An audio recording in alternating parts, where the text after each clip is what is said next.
I am Doug Friedman. And I am Meredith Levy. And this is Your Mental Breakdown, the podcast.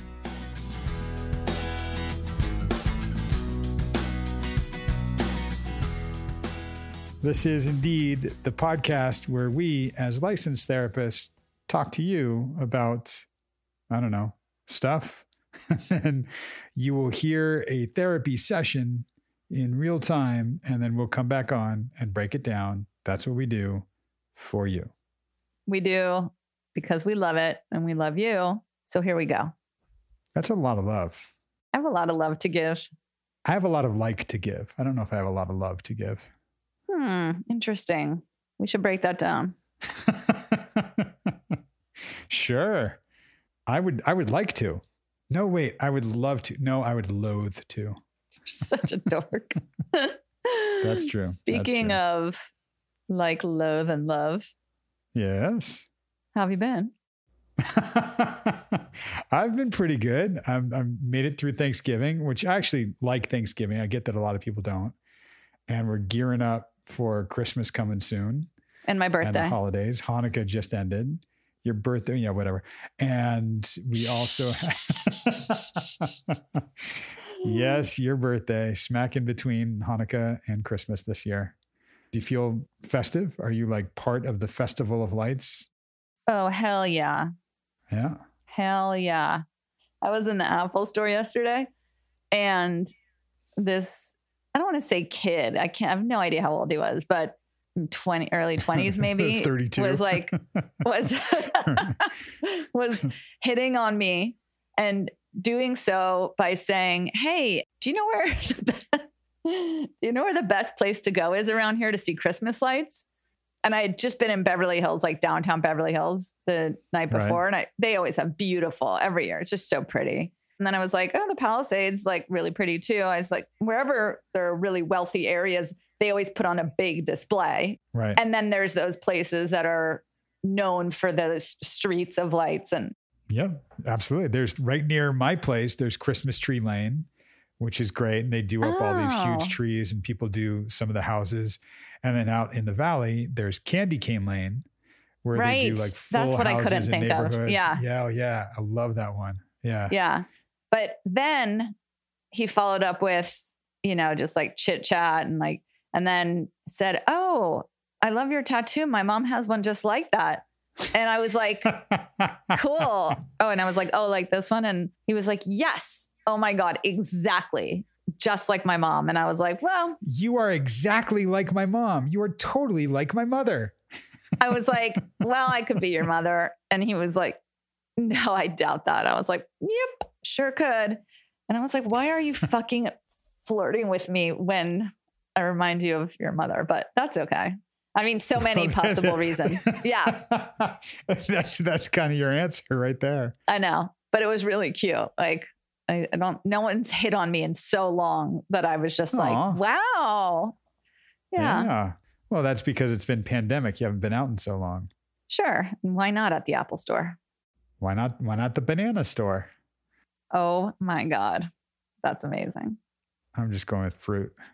I got it. I totally got it. So anyway, yeah, that was fun. Yeah. And you actually just started seeing a couple of clients in person again. Oh, I did.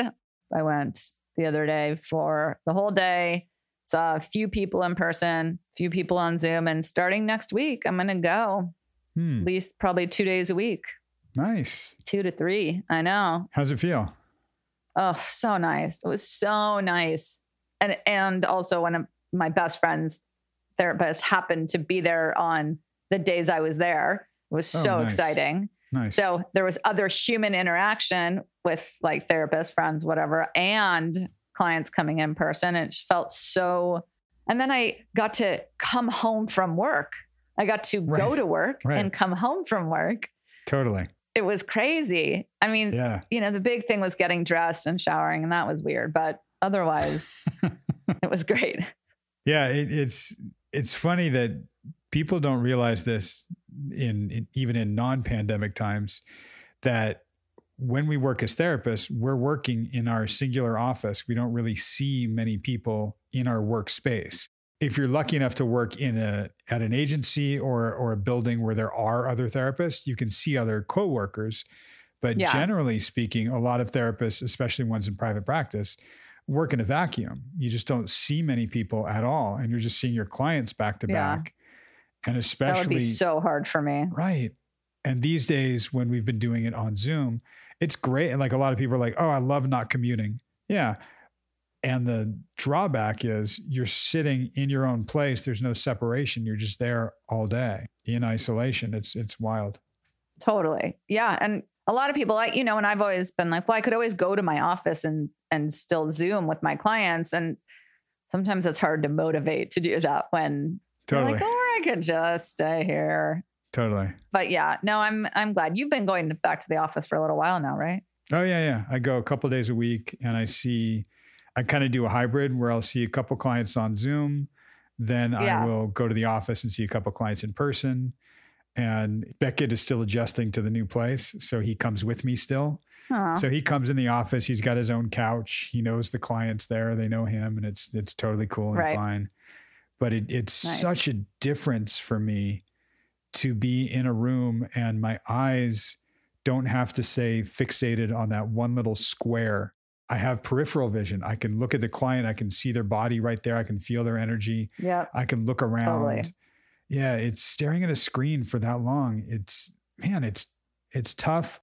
I found myself to be the present and engaged human that I have always been with my clients. I have such a harder time doing that on Zoom. But now I think that hopefully if I'm doing it less, then I'll be able to provide more, be more present and engaged with the clients that I still am doing it teletherapy with, as opposed to all of them being that, Oh, that yeah. would be nice. I think we've sort of cracked the seal and we're going to be doing hybrid with a lot of things these days. Yeah. I think I talked to a lot of teachers and students about the way they do school. And it's interesting how there's hybrid for that too. And I wonder if that's something that might actually happen, who knows, to reduce class size, to reduce space, where you do like, if you have a class twice a week, once a week is at home and the second time is at the campus. I don't know. Yeah. I think it's just so much easier logistic wise to stay at home, but you get so much more out of being there in person. Yeah. Even somebody saying to me, if you have to be in person right now, the way that one school is offering it was outdoors without a mask. And that was great. But if you're indoors with a mask, they're like, I don't want to teach indoors with a mask and have my students all masked and you can't see their faces and it's so impersonal. Like, don't want to do it that way. No, that sounds difficult. I mean, we have to do what we have to do, but I don't know. Hopefully things are heading in a better direction. Maybe we'll see. Omicron go away.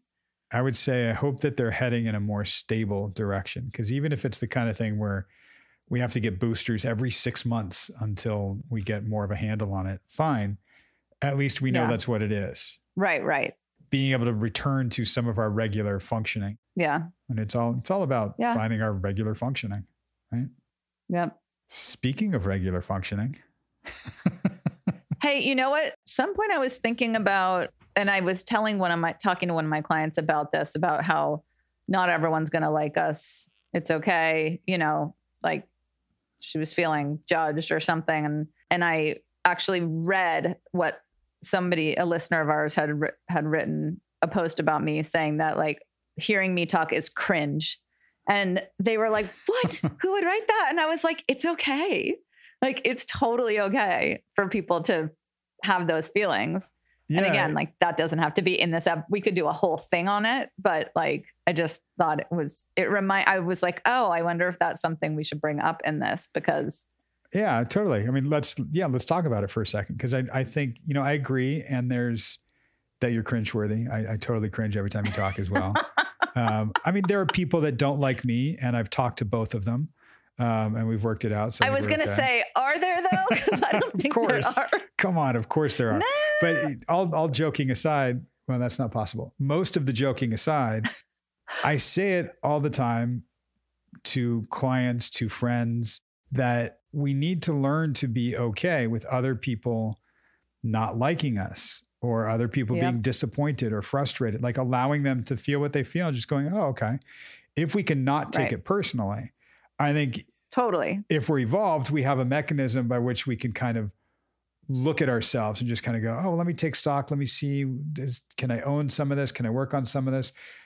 And we can also say, oh, that's that person's opinion or feeling. That's valid. That's cool. Yeah. Some people don't like me. Okay. Yeah. 100%. And again, it's like, of course. And the person said, like, really like Doug, loved it, got a lot out of it, blah, blah, blah. So first of all, great. And second of all, right. Like, good. I mean, yeah, feedback is great. And I don't personalize most of the time. Of course, if somebody says something that's like really specific or really I might be like, oh, that got me a little. Sure. But well, right. Neither here nor there, And it can still get you. You can be like, oh, I didn't like that. And it's okay that they said that. And I'm ultimately okay. Yes. Here's where we can probably segue now. Something that Sarah looked at and even says in this session is looking at how other people don't adhere to the same standards and to the same strive for perfection that she has. And that's something we get into a little bit. And I think if we can loosen our grip on that, then it's okay. Being imperfect is, I think, what makes us perfect. Trying to be perfect. Yeah. That leaves very little room. Well, if imperfection is perfection, I am the most perfect human in the world. Well, you can't spell imperfection without I am perfection. Ooh. Yeah, how about that? Dougie. And on that note, listen to my imperfection with Sarah's imperfection, and we will be back to imperfectively break it down for you. Perfect.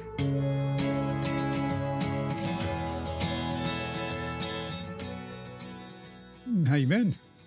I'm still tired. Crazy week couple days with my brothers. When you realize you're not 30 anymore? That was this week for me. Oh my gosh. They'll stay up till 1, 2 o'clock in the morning. Finally, we're like, okay, go to sleep. And then they're just, bam, out of bed, 7, packing, going to the lake, jet skiing, wakeboarding, just running around. I'm just like, I can totally keep up. By day 3, I'm just like, oh my God, I'm going to die. Yeah. And this will show my age. That's exhausting just hearing that. It was nuts, dude, but it was amazing. It was so much fun. And you would have been very proud of me. I didn't check my emails one time. What? Obviously, first day back was a bit of a nightmare, but overall it was pretty crazy. Yep. Good trip, good birthday, good all around. Yes. Oh, and more good. So remember I told you we had our reviews, but there was no compensation discussion. And that's why my boss was like, look, sorry about the nonsense that happened, but disregard, because I think you're going to be really, really happy when you hear what we're doing for you compensation wise. I got like a 19% raise. Wow. I was completely blown away with that. It made me feel really validated, which was a really nice feeling. Yeah. So it was like best week ever. Yeah. There's another Val word that's involved here. Exactly. Yeah. And that, 100%. And I want to make sure we hit that one, because validated. Yes. This is what I should get paid. And you did. Great. You're validated for the work that you're doing. You're also valued. Yes. And in fact, he said that in his email. But he was like, please tell me how it went. So I just wrote him an email. I said, I have to say, like, I'm so appreciative of what I know you did for me. And his response was so amazing. It like almost made me cry a little bit. He literally said valued at least 2 times. Wow. And he's like, I really hope that you know how valuable you are. I love hearing that. Yeah. I stress the word value, and that's different. You're right. Yeah. You're right. It is different. It is different. Mine was more of a pride thing, and valued is more of a more personal. Yeah. Right? Yeah. Validated is, yes, you do good work, and here's the compensation for doing good work. Valued is, you matter to us. Yep. And that was the feeling I got. And that was a really, really nice thing to feel, because I haven't felt that in a long time. Towards the end, last week, we were talking about being misrepresented. And in the context of what you just told me, of feeling valued with manager, it was a devaluing. Mm-hmm. And going from value and you matter to you're devalued, and it's not even you don't matter, which is horrible. And you've had a lot of that in your life as well. But it was like, this is who you are and this is what's wrong with that. But that's not who I am. Like, that's just wrong. Or that is who I am, but there's nothing wrong with that. There you go. I don't like that stuff like that affects me. But I also don't like that stuff like that happens. I don't know. I feel like I have a really low tolerance for nonsense in a professional setting, not in a personal setting, unfortunately. When it's nonsense, sure. But when it's sense that's based on something incorrect or hurtful, that's a little different. But doesn't that make it nonsense? Because it didn't even matter. In a way, yes. But what's nonsense to you might be sense to someone else. Okay. Saying it's nonsense and writing it off isn't always going to work. For example, well, you got the correct answer for this mathematics problem, but you didn't show your work. Yeah. Oh my gosh, that's actually a perfect example. All right. That's nonsense. The teacher's marking me down because I didn't show work. Everybody has a calculator and I could do this stuff in my head. Here's what it is, right? It's happened to my son and my brother. Both have told me that exact story. You're marked down because you didn't write out your steps. Right. Yeah. It might be nonsense to us, but it's sense to others. And others just have a different way of making things make sense. And it fits in their schema. The situation, I feel like that instance was more of a personal attack, whether it was, whatever her reasons for it were.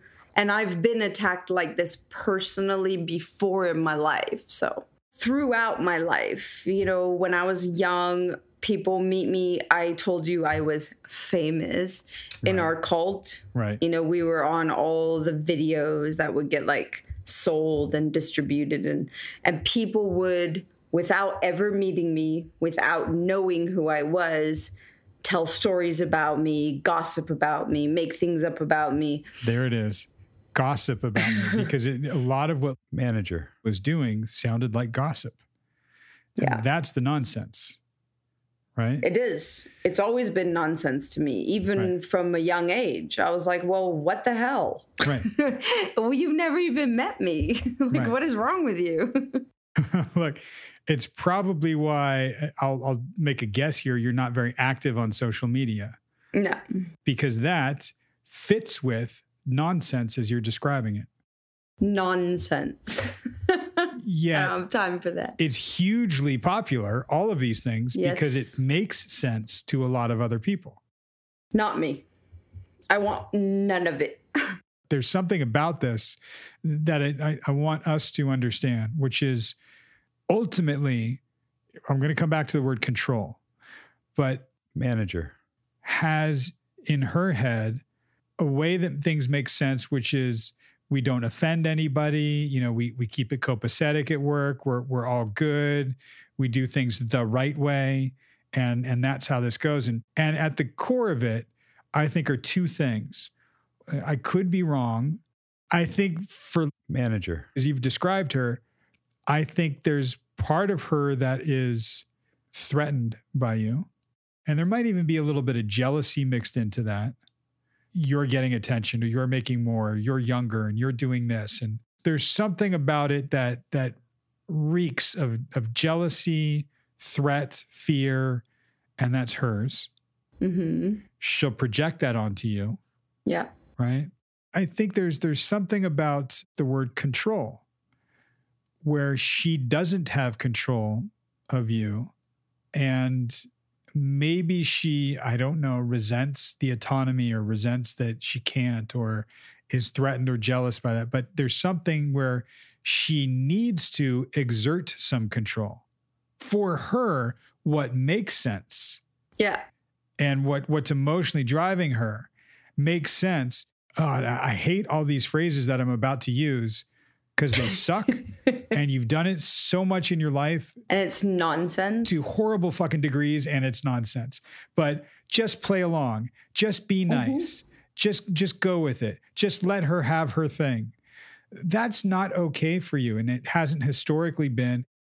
So therein lies the rub, okay? Mm-hmm. I can put up with a lot of nonsense. Like, I get it all the time from coworker one, because I care about her, and her mood directly affects me, and right. Our working relationship is directly affected when she's in a bad mood. I just like, wow, okay, I'm so sorry. Even if I'm thinking, okay, well, I don't know. Right. I'm going to talk to my therapist about that one because that's a whole road, right? But right. I validate her feelings because that instantly brings us back together as friends and coworkers, and everything becomes, smooth and easy again. Mm-hmm. But when there is untruths said to me, she is making statements about me that will follow me for the rest of my career in this company. Again, doesn't actually matter in the big, grand scheme of things, but it matters to me because it's untrue. And there's no way for me to fix it. I try to come up with workable solutions.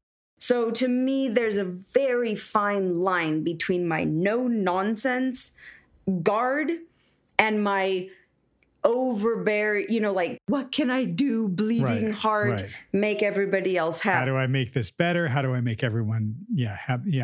And I had none of those feelings in the review setting. Right. I want you to almost tell me everything you just told me again.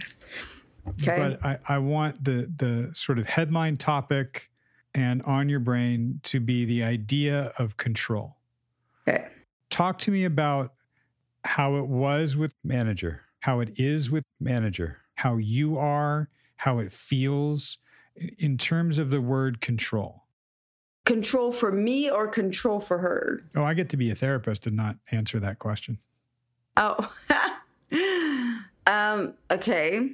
Okay, so I guess for me personally, I will try to control the situation by just saying, I'm sorry, I'm so busy. I have to get back to what I'm doing. Like, I don't have time, because the whole thing makes me a little uncomfortable. The control could also be related to how I put things in boxes. If you're a manager, you do not behave like this. I'll give you a really good example. When I call in to a help desk, even like something as simple as your phone account, okay, I want to add a line, I want to remove a line, and that person who picks up that phone doesn't know how to help you, I'm just like, what is going on? Like, you literally have one job, and you probably have a script in front of you as well. So how in the name of Zeus's butthole do you not know what you're doing, right? Those kinds of things I have boxes for, and I guess whatever I have in boxes, I give little tolerance to, because to me, it's nonsensical. If you can't do your job, you shouldn't be doing it. End of story. That's maybe a control aspect. It's not a maybe. That is a control aspect. That is a control aspect. It's absolutely a control aspect. And it's control in several ways. What you were describing is control on two levels. One, I try to maintain a sense of control. I will try to control the situation if I can, because I can see it more clearly. Mm-hmm. Sometimes I can see a better path. Great, let's go this path. And I try to control the situation. I also will be controlled and put it in a box. Put it in that Bruce Almighty file cabinet and slam it shut, and just compartmentalize it and put it over there because I can. It's not comfortable, but I can be controlled in how I am, how I respond, and how I carry things. Control on the flip of that is, how much control do you have over others? Literally none, which is like the worst thing ever. No, I'm kidding. You're not kidding. It does sometimes kind of stress me out. Yes, you're not kidding. But it's not the worst thing ever. But it does. No. It does irk me a lot. Yes, and and I want to hold that for a second. It irks me a lot. I can't control other people and what they do. I can't control what's sense to them and nonsense. That might be exactly it. I was just about to say, they should be able to control themselves. So obviously, to me, the problem is that they are not in control of themselves, but that's a me issue, not a them issue. Because what do I know? That's just the boundaries I believe. Yeah. Who says they're right? Yeah. And that's you've heard me say this, one of my favorite lines. It's the Buddhist saying, relax, nothing's under control. Yeah. Right? Yeah. I'm gonna put that quote on my mirror so I can just like It's an interesting phrase because it's when you hear the relax, anytime you start with relax, fuck you. Fuck no. Right. Exactly. Right. So don't you tell me what to do. Totally. Absolutely.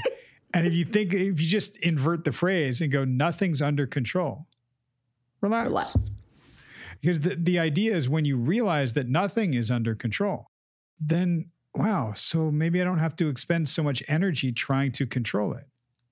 Yeah. You don't like that one. You don't like that. No, I like the idea of that one, but I literally have no way to relate to even the concept of that at the moment, right? And again, this is why I'm in therapy. Just the idea of being like, everything's out of control. This is a great day. It makes me want to spin around and bang my head against the wall. Yeah, and there's a subtlety there. Everything's out of control. It's great. No, it's not. Yeah, some things we can control. I can control what I say. I can't control the thoughts that will pop up into my head, but I can control if I entertain them, if I act on them. So then why wouldn't I hold other people to those same standards? Is that just not realistic? Is that what's happening here? What do you think? Honestly, I don't know. Honestly, I struggle with this all the time because I'm like, I know when I say it out loud, it sounds like I'm the weirdest person ever.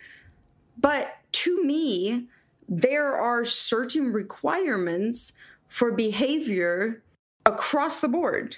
If you're a homeless person, I still believe there's requirements that allow you to be a harmless homeless person.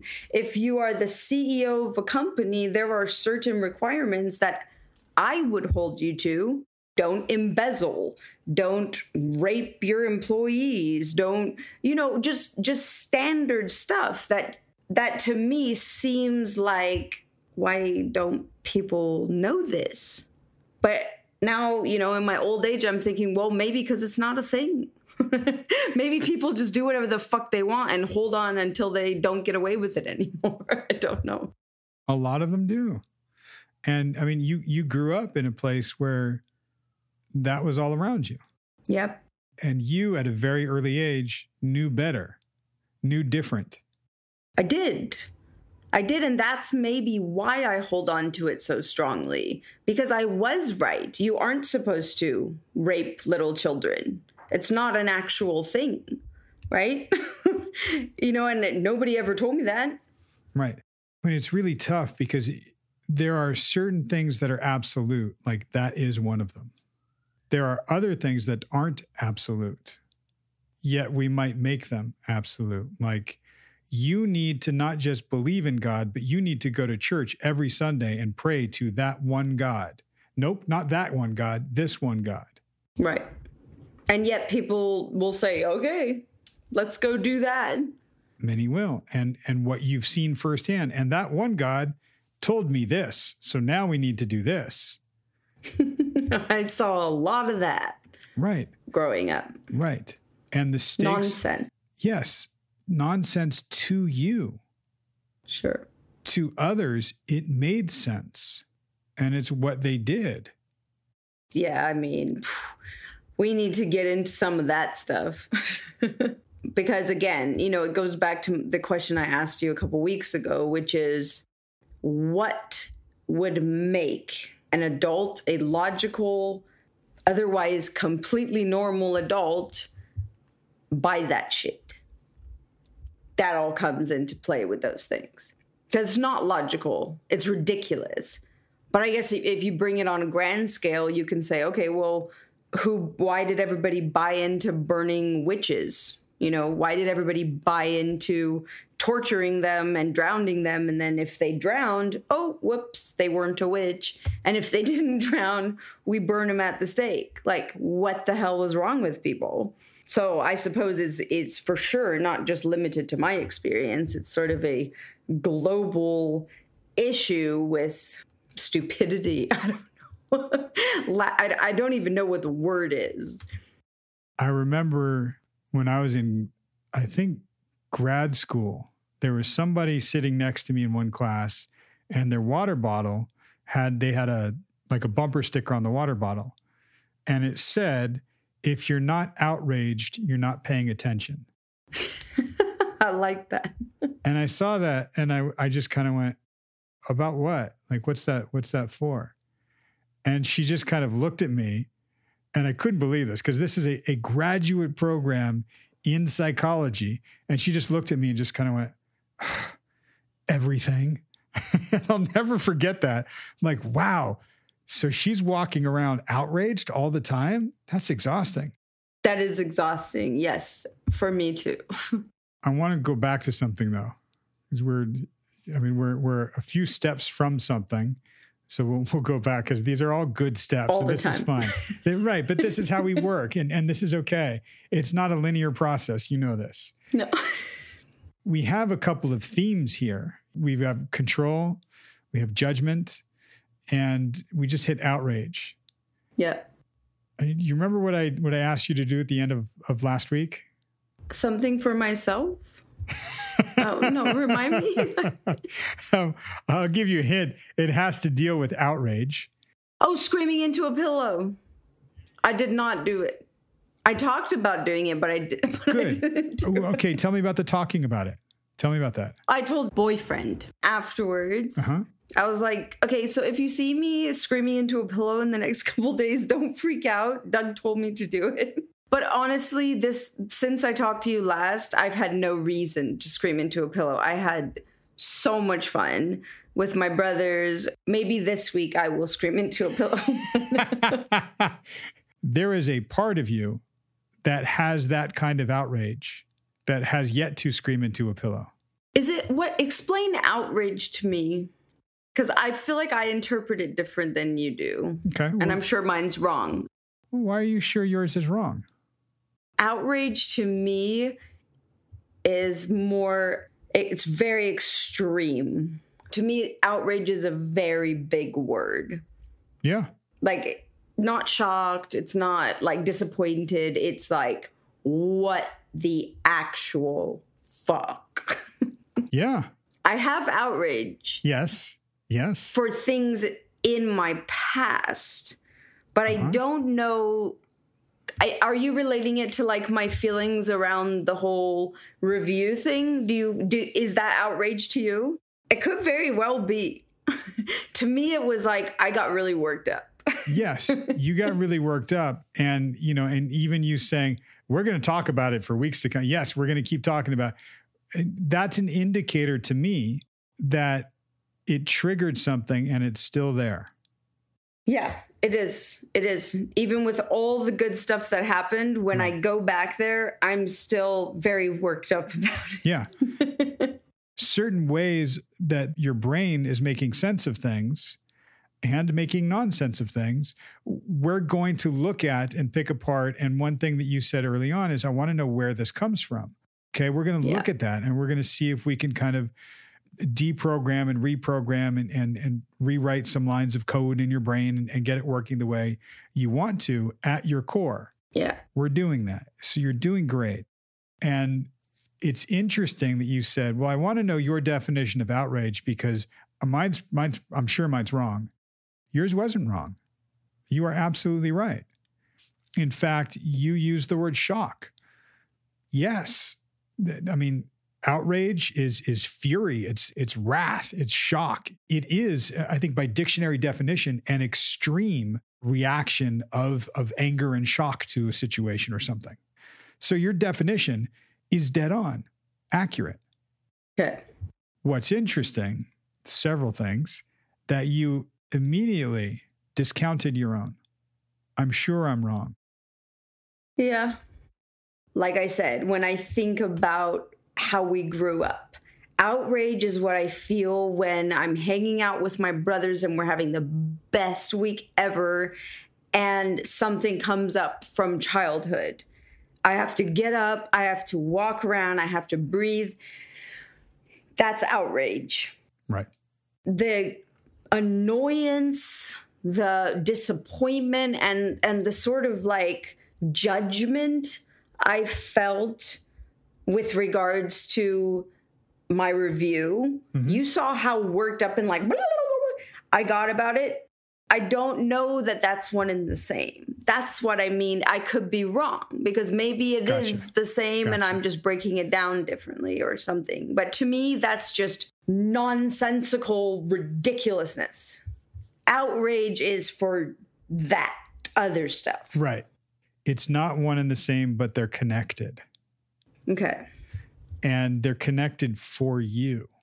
When people are in a blind rage, it's outrage. It's just, they can't see it. It's that out of control rage. You are somebody who is very controlled, who has been controlled. Mm-hmm. And it is very hard, I think, for you to give up control. Yes. So when you had the review, it's really textbook trigger. It triggered something in you. What it triggered possibly was that place in you that had been so controlled and compartmentalized and put a handle on that baggage and carried it with you. And then it got poked. Yeah, absolutely. There's a therapist said, I love this line, it only really stings if we're already holding that judgment for ourselves. Didn't sting at all. It pissed me off. Exactly. Because it wasn't true. Right. It was nonsense. What she did do was poke something for you. Yes. And why it triggered is because that suitcase that you had a handle on got opened up. The handle fell off. Right. Handle fell off. It hit the ground and opened up. And wow, there's everything. And why I use the word outrage there. And it hit something in you that goes back to how controlled you have been, how people have controlled you, how you've seen things that are just wrong and not okay, how hard you've worked in your life to understand things, to think differently, to get others to open up and think differently. And there's still a part of you that's like, I don't understand. How can this happen? I don't understand. Yeah. And some of the force of that, I think, goes back to an outrage that you felt a long time ago that you never got to express as outrage. You never really got to be outraged. Here's a thought. when I was about 9, 10 years old, in the cult, they would put us in these big houses. Right. It was called like communal living, right? And they would stuff like 250 people into it. And then they would put kids into groups by age. There was a time in my life where in my age group, if one person messed up and didn't come forward and confess, we would all be put in a line and beaten with a paddle. And it happened so often that it got to the point where, honestly, when you just said that, like it has to be something going back. I'm wondering if there might be a connection there where I typically get really not happy about being blamed for something I did not have a hand in.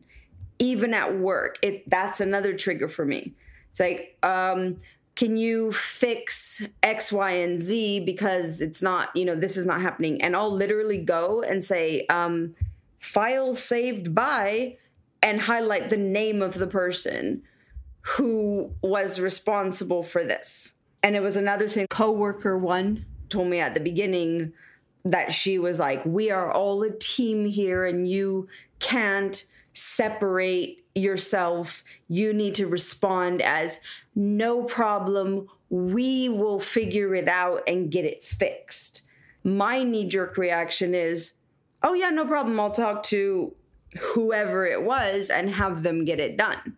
So, hey, literally as a child, that's one of the big things in my mind that used to just drive me nuts. Like on top of all the other crap I personally had to deal with on a daily basis. Now I'm getting beaten for somebody else's shit. Like, what is going on? So who knows? That could literally be a hangover from that. Maybe, question mark. Yeah, and we can turn the question mark into an exclamation point and say that, yes, that is a hangover from that. That was traumatic. Hugely. Because before that, I never got beaten. It was very commonplace for kids to get beaten all the time. And I never did because I was not a naughty kid. I was honest. I did what I was supposed to do, never broke the rules. And I sort of went unbeaten until about 9, 10 years old. And then it was just years of just nonstop beatings for no reason. If I give you the t-shirt that says relax, nothing's under control, I don't want you to wear it yet. No. Because it's not okay. No. It's not okay. I can't relax. It's not okay. And control is such a loaded thing for you because you've been controlled by controlling people for so long. I mean, even ex-husband and manager, to a degree, was a representation of that. So it triggers all of that. That makes sense. And that's why I use outrage. What she did was nonsense to you, not a big deal. Okay, if it's nonsense and not a big deal, why are we still talking about it? Because it wasn't fair. It wasn't right. It wasn't fair. It wasn't right. What does that sound like? Childhood trauma. Yeah. And it's really not okay. It even sounds trivial to say it wasn't fair and it wasn't right about my childhood trauma because nothing was fair and nothing was right. But there was, again, certain elements I could control myself. I could control following the rules. Even though I didn't want to, I wanted to get beaten less. Yeah. So we had to call everybody auntie and uncle and say, yes, sir, and yes, ma'am. We had to do all these things and I would do them just because I didn't want the consequences. So here's all my self-control. Here's all the things I've done to make myself conform to the things I have to do to not experience pain. And it's all for nothing because I'm getting the pain for somebody else's bullshit. I'll say this, and I don't know that you'll ever get sick of me saying this, and I hope you won't, because it's very true almost every time we hit this stuff, that I'm really sorry that you went through that. It's horrible. Thank you. You're welcome. And I'm incredibly grateful and blown away that you've come through it as such an incredible person. Just a little cuckoo on the side. No, not at all. Everybody has a different response and has their own shit that they carry around with them, right? Yeah. And yes, yours got triggered by manager. It happened. And you don't need an apology for it at all. You and I can understand it, and we can see ultimately where it comes from. Sure. Doesn't mean anytime you experience something like that, it's going to trigger you right back to that place. But there is an outrage in you that never really got to come out or be expressed. That was the scream in the pillow that I was talking about. Mm-hmm. And there's a discharge that we need. There's a catharsis that we'll go through. And there's an incredible relief that we'll feel too. Scars won't go away though. They're there. Yeah. Can't undo it. Right? I wish we could. We can't. But that it's the saying that's where the light comes in. You know? And there's so much light in you. It's amazing. Really. Thanks. And are you a little kooky? Sure, we all are. You're your brand of kooky, and we'll make sense of some of it. And some of it will dissipate and go away, and some of it won't, because that's part of who and how you are. Yeah. And mostly I just want to confront, at least have an understanding of why I'm feeling that way. And I think we're doing a great job of that. And while we're uncovering things and healing from things and understanding things, you'll see things won't impact you as much as they used to. Yeah. You're doing great work here. You really are. And I appreciate your patience with it. I just want to be better, okay? You are. You are better today than you were last week. Absolutely. Yeah. And if nothing else, I hear your voice in my head and it makes me pause half a second longer before, which is great. I mean, soon it will be a second, then maybe two. Right. Yep. We're getting there. Thanks, Doug.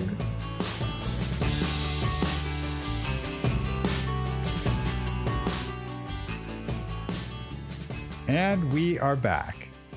So a lot of things came up in this session. It was nice to hear. One of the first things Sarah said was, when you realize that you're not 30 anymore, I was laughing. I was like, yeah, I realized that when I was 28, by the way, because I was already so tired of the crazy life. But yeah, she got to spend time with her brothers and had a great week and tried to keep up with them, and whatever she did, that's fine. If you want to keep up and have fun. And it's not like, she had to do it for a year. It was like a week, but I loved how she said she didn't check her emails at all. Not once. Right. It was so nice to hear her unplug. And then it makes sense when she got back, then all of a sudden there's a lot of work, and that's just how it is. It's how it's going to be.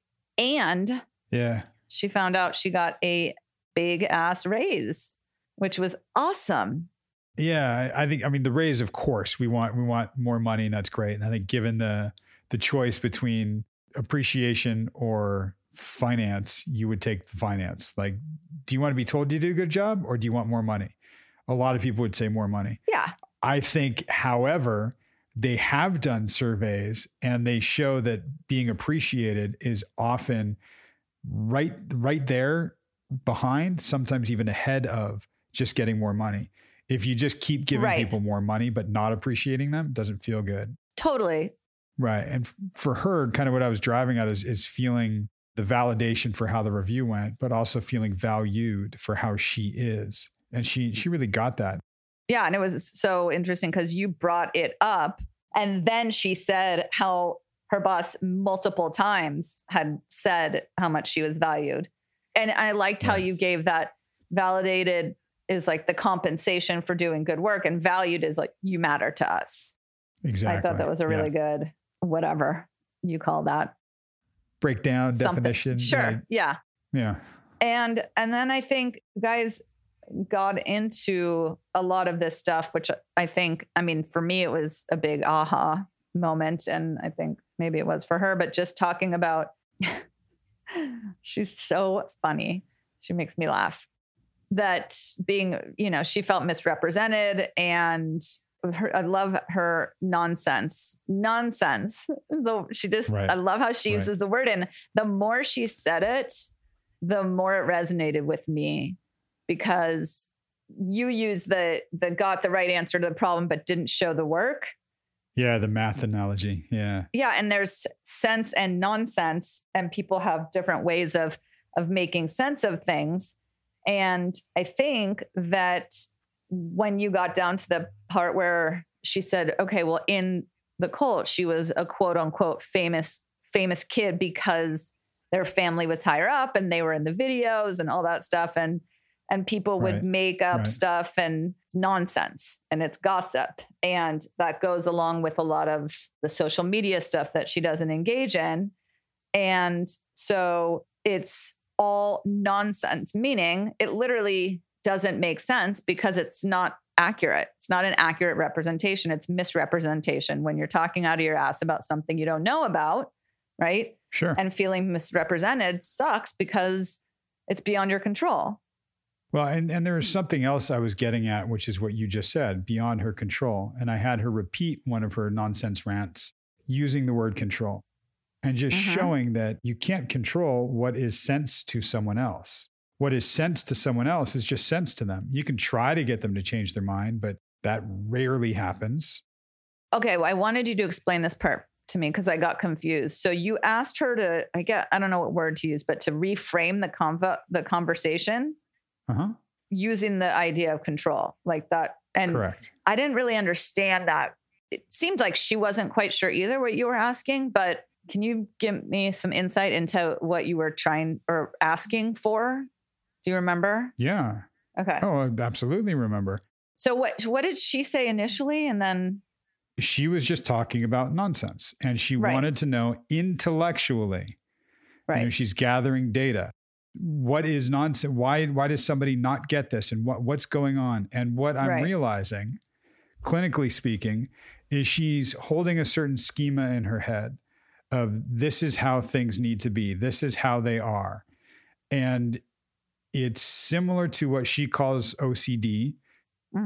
If you know what OCPD is, obsessive compulsive personality disorder, which is something different. It's not what I diagnose her as, but we can have some of those characteristics without having the diagnosis. Right. And she is exhibiting some of those characteristics in that she has this idea of perfection and the way things are supposed to be.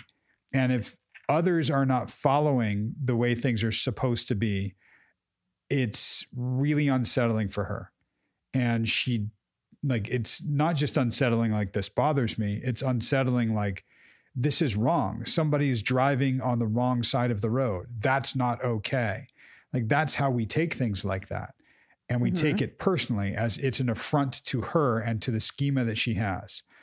A lot of why she has that comes from the trauma of being raised in the cult, and that if you do something not following the guidelines, you will be beaten and punished. So it's not okay. So what I'm doing with her when I say, okay, nonsense, and you're trying to understand that, let's make it about control. Because that's really what we're talking about. And we're going to hit the whole forest, not just the tree that she's seeing. And that's a function of she can get these data points. She can understand something. And to a degree, Mary, you're like this too. It's just personality and character. Like you want to know the specific thing right now. Give me the details. Explain it to me. Okay, got it. Which is what I'm asking you right now, literally. Exactly. And trusting more in the process and looking at the overall forest and going, right, I'm planting some seeds. I'm introducing the concept of control so we can talk about it that way in the context of this specific tree in front of her, of somebody, a coworker, not following the guidelines that she thinks people should follow. I'm going to relate that later in other sessions to what she had to follow in terms of the cult. Otherwise, she would get punished, and there's trauma there, trauma response. And some of the guidelines that she has for her kids, for her boyfriend, for her household, and where that comes from. And a lot of this is to have some sense of control where control doesn't exist, or to have sense of control because if you don't, there really is going to be something traumatic happening to you. Right. Yeah. Yes, absolutely. So even something as small and innocuous as this, I'll have her think about slightly differently because I'm introducing it later on. Okay. Got it. Makes sense. Yeah. And then all of that stuff about control, it just, she was making me laugh. How annoying is it that we cannot control other people? Sure is. How annoying is it that everybody doesn't think like me sometimes? In that, what are the basics?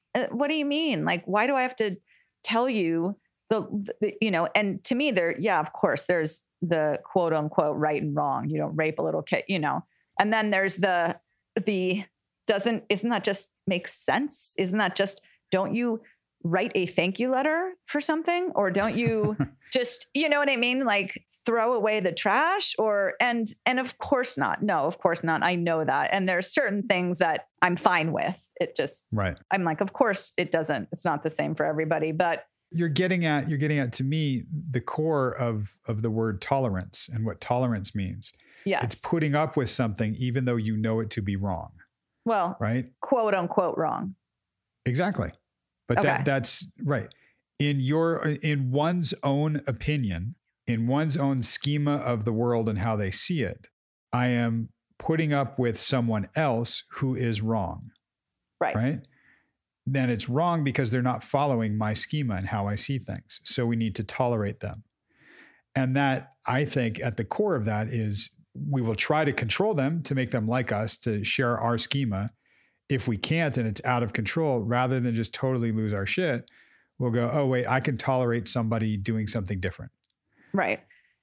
What we're not really able to get to with that is looking at, well, can I ease my sense of control? Where is that coming from? Why do they need to follow my schema? Can't I let somebody else have their own? And that gets to the core of just about every political debate, every religious debate, is you're not going to get an understanding because people will just inherently know other people to be wrong. Right. Exactly. And I think, she was talking about wanting to hold people to the same standards, and that is not realistic. There was a sentence she said that I wrote down and underlined. So again, Sarah, if you're listening, I'm starting to notice where, and it reminds me of myself, but where the tone and the way that she says something could be taken as harsh or cold, or I'm not sure what the word is. Prideful is what came up before in the review. I know, I don't like that word though. I know. But she said, to me, there are certain requirements. And the way she said it, and by the way, I'm a huge fan of enunciation.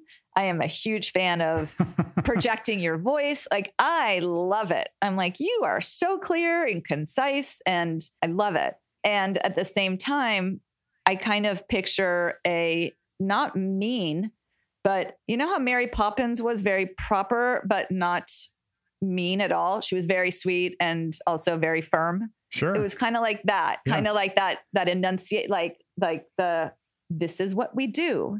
Let's go, kids, kind of thing. Right. And I think she's only like that in certain areas of her life when she feels that the standards aren't met, maybe. Because I can't see her talking like this, like hanging out with her brothers and having fun. But anyway, just thought it was really interesting how, and I never thought anything of it until I started thinking about, why is this woman like so pissed about what she said? Right. That colleague of hers. So again, I like the way she talks, but I can see how people would be potentially off put because I can relate to it. Yeah. And just to be clear, I very much agree with the action of enunciation, speaking slower, being very methodical so that people understand you. Totally. It can be misunderstood, and I'm doing it right now. And of course, it's condescending or it sounds like that. And it's not necessarily intended that way. Totally. I think a lot of times it can come from a traumatic response. Like I've been misunderstood.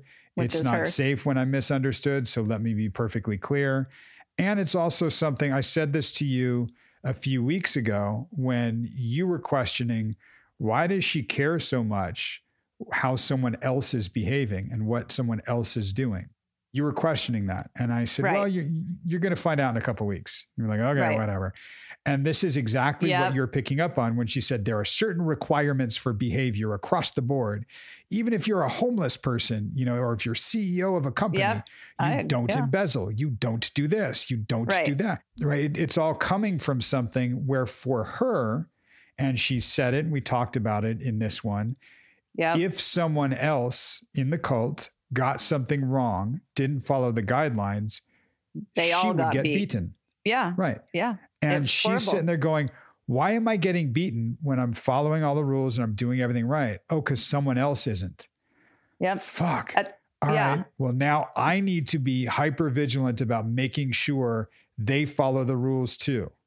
Right. And I wrote at the end, she said, I work so hard to stay like in line and do well and whatever. And I get beat for someone else's shit. And then my last note of the whole session was, well, there you go.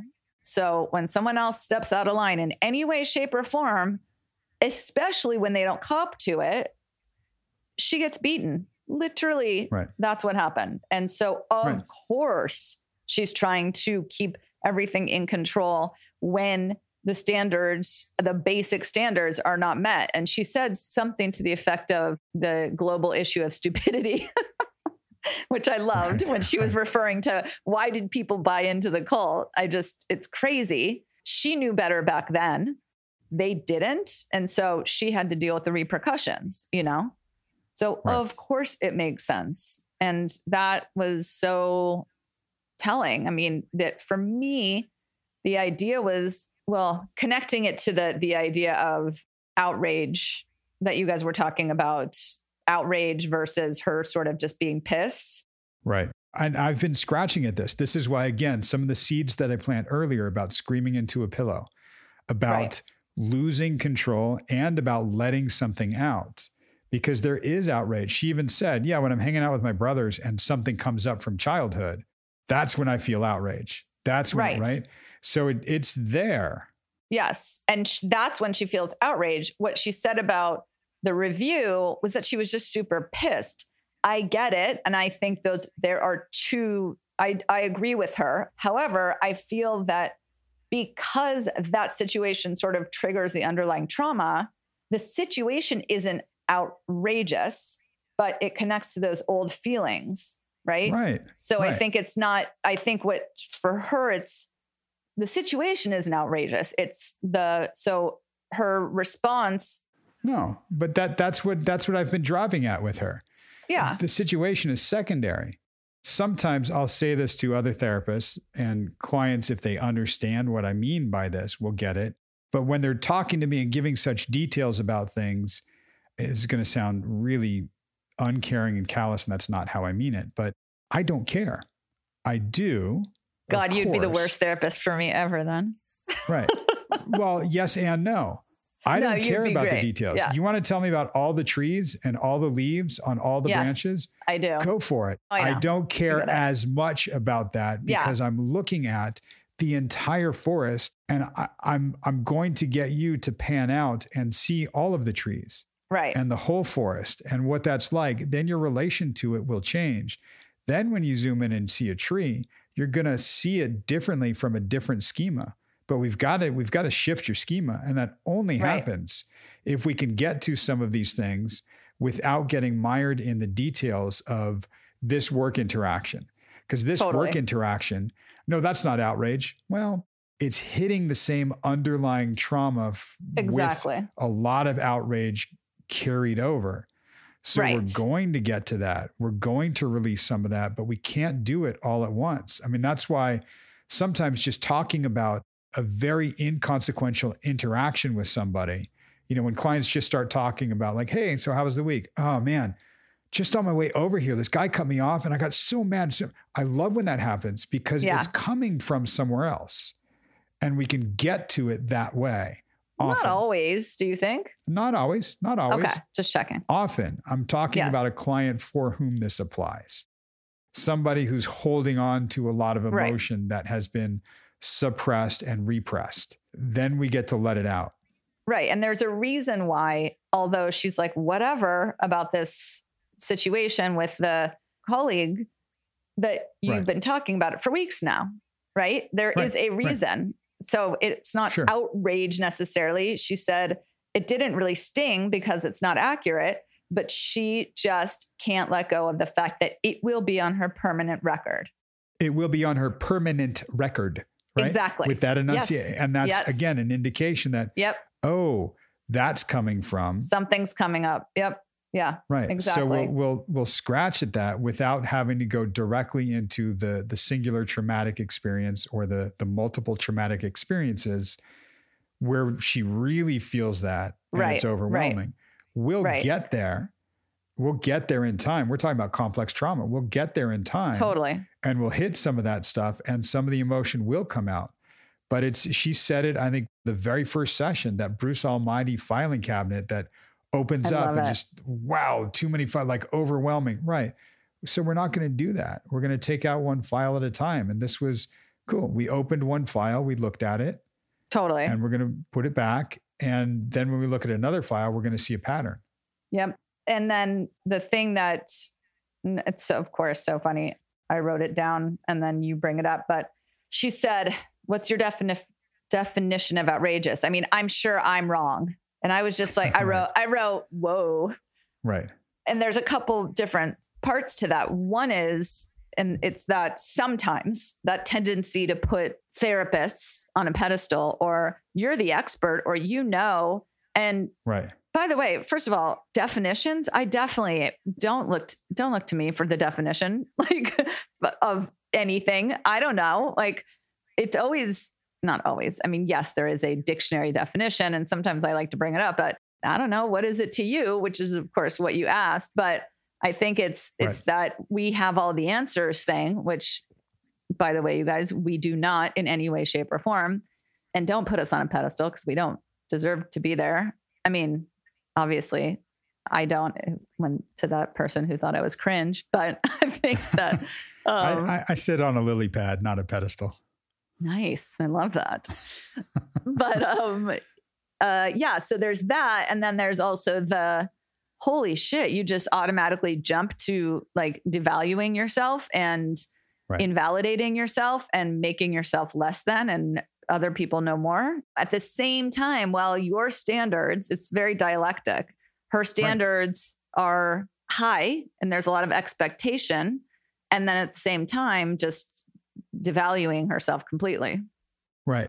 It's something that we talked about. And then I came back to and said, I know. When she first said that, I was like, okay, well, are you sure yours is wrong?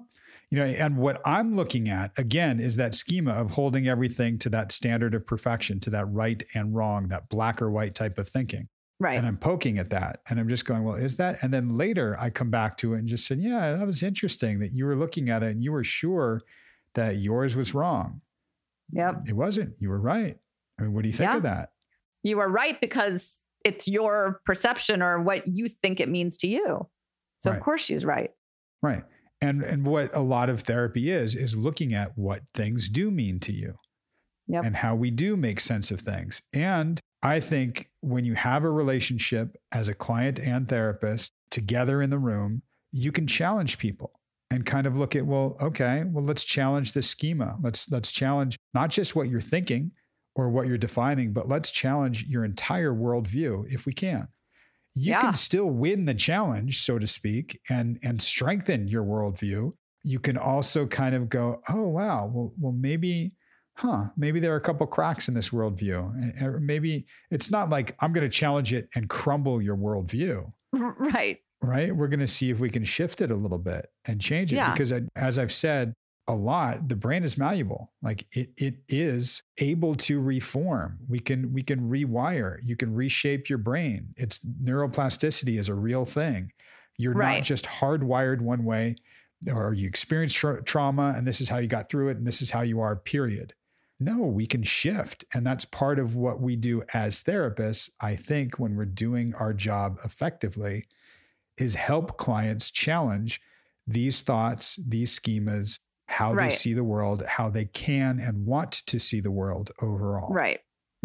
Agree. As long as you agree and I'm doing it right, then we're okay. You're doing it right. That one way that I think you should do it. No, really good stuff though. I was like, wow, look what's happening here. Thank you. Yeah, it's cool. She's really getting to some good stuff. And if you think about it, this is her 12th session. She's only been seeing me 3 months at this point. That's it? That's crazy. Yeah. And if you think about the rapport that we developed early on and how we're now challenging some things and how we're able to do some things, it's pretty cool. I have the benefit of knowing where we are maybe 6 months from now. So I know where we're going. I mean, I know actually at the 3-month mark, I know where I want us to go and where I think we can go, but I actually do know where we've gone. And it's really cool because you guys are getting to hear some seeds that are planted, and you'll see kind of the saplings that grow and the little trees that come out and the flowers that come out. And lo and behold, we've got the whole forest with the brand new tree. Aww. Aww. Love it. Right? Yes. Come on back with us for the holidays. I really don't know what we're looking at in terms of when we're going to be on with you. We've got Drew is coming out every week on the Patreon. So if you want to check that out, go to patreon.com/Your Mental Breakdown, or just search for Your Mental Breakdown. Feel free to get in touch with us. We love it. Like, find us on social media, rate us, review us, send money to us, name your firstborn after us. Yeah. Or your dog. Cat, ferret. All right. Well, we'll be back. We'll be back at some point. And if we don't catch you before the holiday, have a great holiday.